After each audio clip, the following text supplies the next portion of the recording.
সেখানে গৌরসুন্দরী নামের সঙ্গে পদবী যুক্ত হল। মনে রাখবেন, এই যখনই পদবী যুক্ত হয় তখন ভক্তিটা নষ্ট হয়ে যায়। তার জন্য আরো বহু ভক্ত দেখে লক্ষ্য করবেন, কেউ কখনো ভুলবশত নিমাই মিশ্র কথাটা বলে না। সবাই বলে গৌর সুন্দর, ওরা চাঁদ, গৌরাঙ্গ রায়, নদিয়া বিহারী গৌর সুন্দর, ধরের পান মধুয়া, শচীমায়ের দুলারিয়া, এই নামগুলো হলো ভাবরাজ্যের নাম। আর ইতিহাসবিদ বলছে নিমাই মিশ্র। তিনি ঠিকই বলছে, তিনি ইতিহাসবিদ। সে তো তত্ত্বে বিশ্বাসী, তত্ত্বে বিশ্বাসী নয়। আর যারা ভক্তি রসিক হয়ে গেছে তারা তত্ত্বে বিশ্বাস।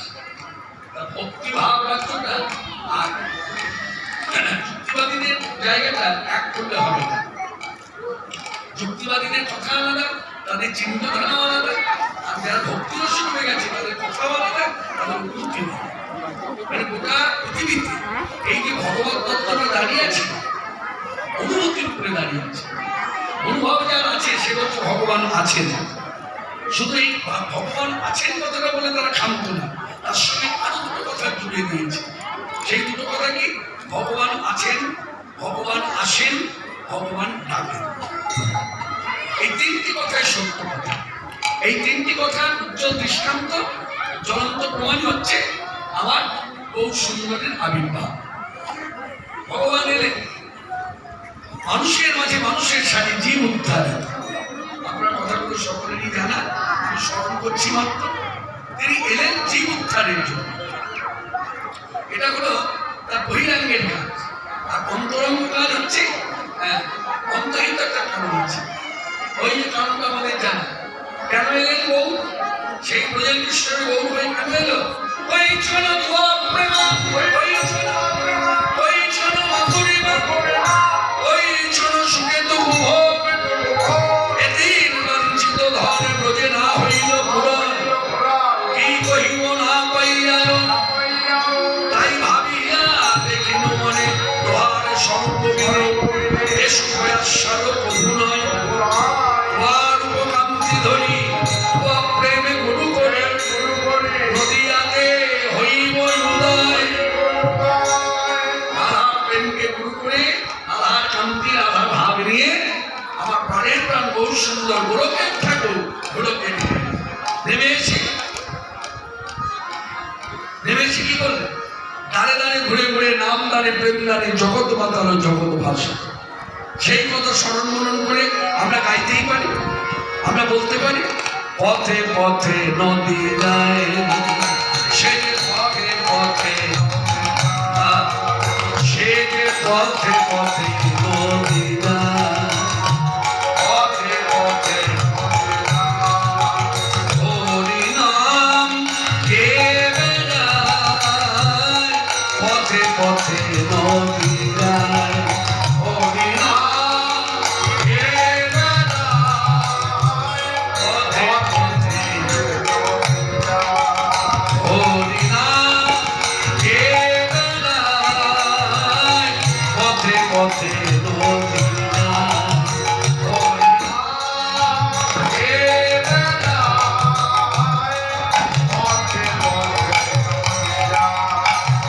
সে যে মুখে হরি বলে নেচে নেচে চলে, রাধা প্রেম ভাবে গোড়া নাই, মুখে হরি বলে নেচে নেচে চলে, রাধা প্রেম ভাবে গোড়া নাই। সে যে মুখে হরি বলে, মুখে হরি বলে, মুখে হরি বলে নেচে নেচে চলে, রাধা প্রেম ভাবে গোড়া নাই, মুখে হরি বলে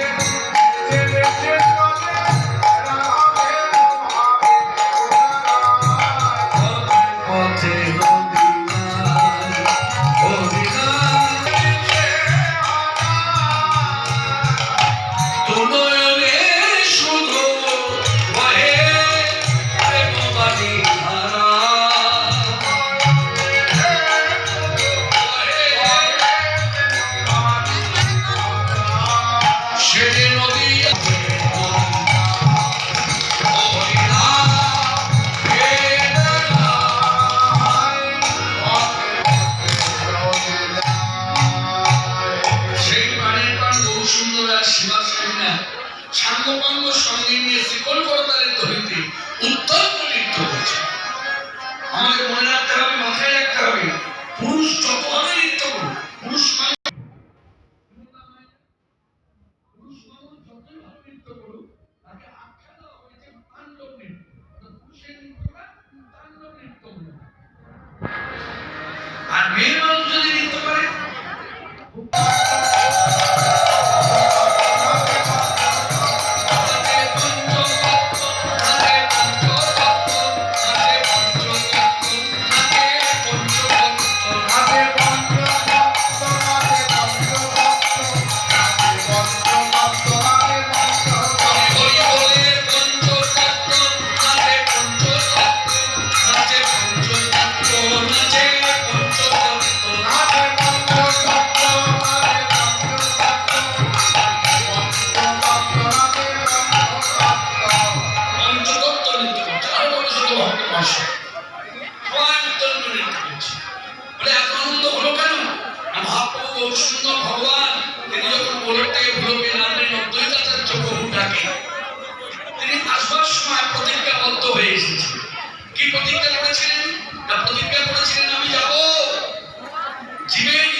হরিনাম দিয়া হৃদয় সুধীব যাচিয়া জীবের ধারে ধারে কথা দিয়ে কথা রেখেছে, কাউকে মানে ধর্মের বিরুদ্ধে যারা গেছে, ধর্মের বিরুদ্ধে যারা আচরণ করেছে, যারা বিষ্ণু উপাসক দেখলে ধেয়ে গেছে, কীর্তন ঘুষি মেরেছে, গালাগাল দিয়েছে, এমনকি জবাইবাদা চক্রবাবা তাদের প্রতি উদ্ধার।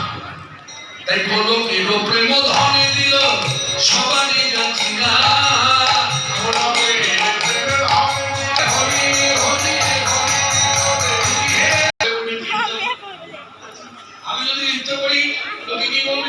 কীর্তনের মধ্যে নৃত্য হচ্ছে, আর এখানে বহু সুন্দর নৃত্য করছে সাঙ্গপাঙ্গ নিয়ে, হচ্ছে সংকীর্তনের মাঝে নৃত্য করছে।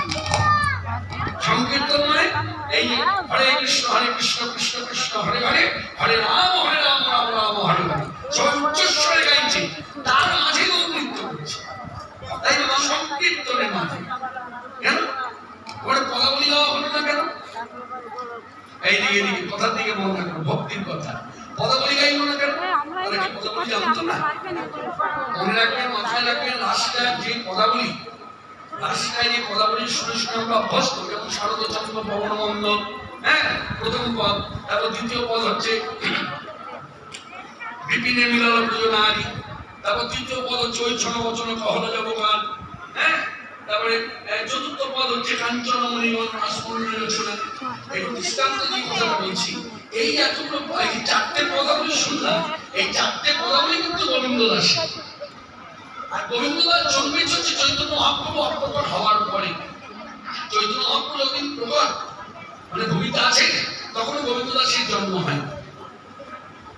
এগুলো আমরা জানি, কিন্তু আলোচনা আমরা করি না বলে খুব একটা কি স্মরণে থাকে না।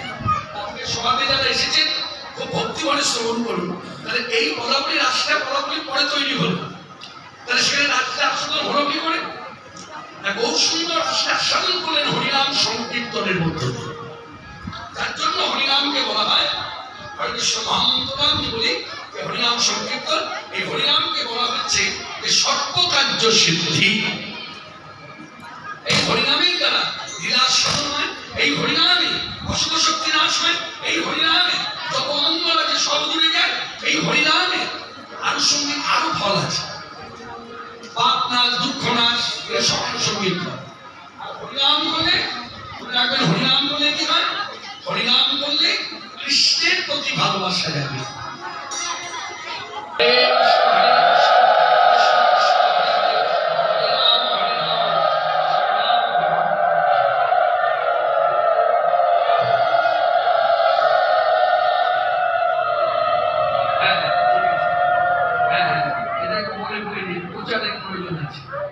কথাটা বলি, মান্যতা হয়ে যাক, তারপর আমি বলবো। এই কথাগুলো মান্যতা দেবেন। এই একটু বাড়াও তো দেখি বাবা, খালি পাচ্ছি না, বাড়াতে গেলে গেইন উঠছি কেন? বেশি বাড়াতে হবে।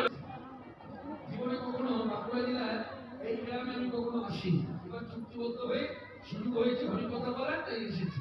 বেশি অন্য কথা বলে সময় নষ্ট করবো না, লীলার স্মরণ করতে হবে।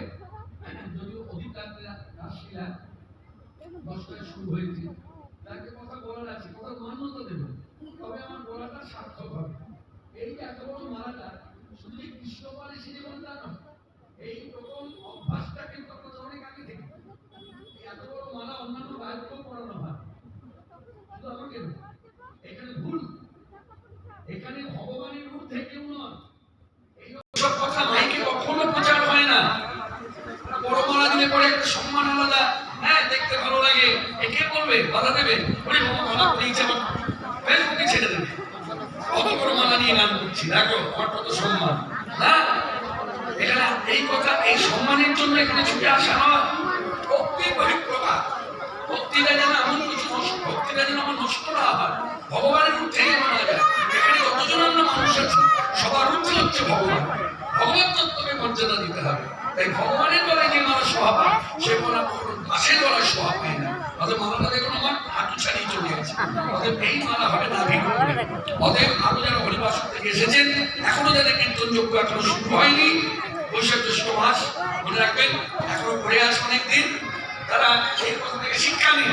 ভক্তাকে যদি মালা পড়াতে হয়, নাভির উপরে যেন মালা থাকে, নাভির নিচে যেন না নামে। এইসব প্রাসঙ্গিকতা কীর্তনের মধ্যে এখন বন্ধ হয়ে গেছে, আসলে বন্ধ হয়ে গেছে না। যারা পড়ে তারা নিজেরাও জানে না, নিজেরাও আলোচনা করে না, নিজেরাও অনুভব করে না, তার একটা লজ্জা থাকবে। যেমন এই মালাটা যখন আমাকে পড়ালো, আমি প্রথমে বাধা দিতে পারলাম না। কেন? কারণ বাধা দিলে প্রথমে অসম্মান হয়ে গেল। এবার যখন খুলে বললাম, দেখবেন যিনি মালা করেছেন তিনিও জিভ কাটবেন, হাই হাই হাই। মনে রাখবেন, এই মালাটা এখন আমি ছোট করে দেব। এই ছোট করা হলো এই অর্থ। আচ্ছা, আমি একটু বলে দিই, দুর্গাপুর কীর্তন সমাজ আপনারা জানেন ওই মাঠকুড়িতে হয়ে থাকে প্রতি বছর শীতের সময় ডিসেম্বর মাসে। সেই মাঠকুড়ি হরিবাসন থেকে একজন ভক্তকে পাঠিয়ে দিয়েছে, হ্যাঁ, একটু সম্মান জানাবার জন্য কীর্তন দলকে। তার একটি ছেলে এসেছে, কি নাম তোমার বাবা? হ্যাঁ, প্রসঞ্জিৎ মন্ডল, আমাদের স্নেহে প্রসঞ্জিৎ মন্ডল একটা মালা আমার পড়াবে, একটু উত্তরীয় পড়িয়ে আমাকে সম্মান জানাবে। আপনারা সকল ধ্বনি করুন।